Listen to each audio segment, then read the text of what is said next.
2025 সালে আজগাই প্রথম সকাল সকাল ধুমধারাক্কা এটা দেওয়ার পানি হলো। দেওয়ার পানিকে আমরা স্বাগত জানাই, কোনো সমস্যা নাই।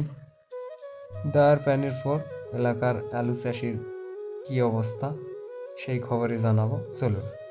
দেওয়ার পানি থামার সাথে সাথে যারকে যারকে আলু আছে ব্যাগে কোদাল বালতি গাবলা নিয়ে বিয়ত দৌড়ে আসা শুরু করে দিছে।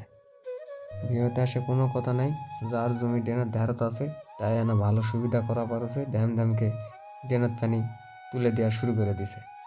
আর যার জমি দূরে তাই মহা চিন্তা যে পানি কুটে তুলে দিবে, কোনোই বুদ্ধি নেই। হয় ভার লাগান লাগবে, নাহলে জেটকার পানি ওটাই শুকে যাওয়া লাগবে। তবে আমাকে এতে ব্যাপক কোনো ক্ষতি হবে না, কারণ আমাকে আলু তুলতে এখনও 25 থেকে 30 দিন সময় লাগবে। পানি হয়ে আরও ভালোই হয়েছে, সেচারও দরকার নেই, সার দেওয়ারও দরকার নেই। বৃষ্টির পানিতে প্রচুর সার থাকে, যেটার কারণে আলুর ফলন আরও বেড়ে যাবে, এই আশায় আমরা করতেছি। অতএব কেউ চিন্তা করবেন না, কোনো সমস্যা নেই। আমরা ভালো আছি, ভালোই থাকবো। আল্লাহর কাছে শুকরিয়া জ্ঞাপন করছি, আলহামদুলিল্লাহ। চলো আমরা দুইজন কৃষকের মুখ থেকে কিছু কথা শুনে আসি। মামু কি করবা?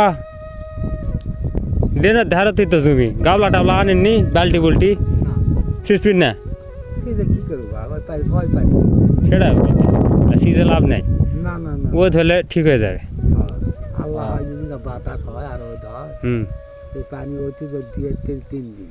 হ্যাঁ, তবে তারপরে ডেনের ধারত যারা আছে টুকটাক বেনিফিটেড পাচ্ছে, খুব বেশি হয়নি। সিঁচা লাগলেই হিনে আড়া, আল্লাহ যা করে ভালোর জন্যই করে, কিন্তু এর বেশি হলে সমস্যা।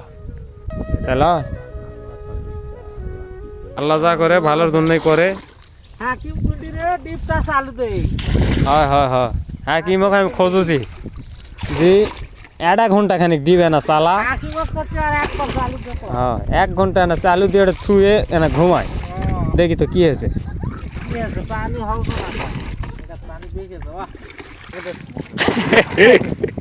সারাদিন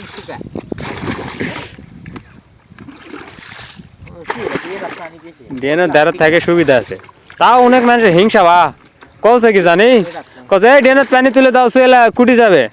এমন সুধীর ভাই সারা বছর পানি মনে করে যে আমরা চলমলার থাকনু, তখন তো আর কোষনি। আর আজ ডুবিতে সুবিধা পাওছে মানুষের না, তোর কি আছে হিংসা হচ্ছে? দেখ মানুষের ড্রেনের তুলে দেখ, দরকার তুই ভার দিয়ে আনে ড্রেনের তুলে দে।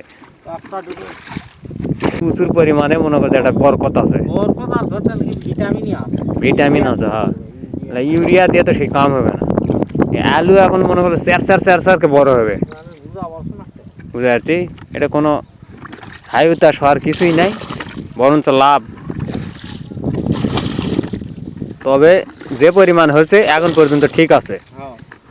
আবার যদি এর উপর যদি ইপিট আর একবার মারে, আল্লাহর রহমত যদি আর বেশি হয়, তাহলে দৌড়ের উপর থাকা লাগবে বা।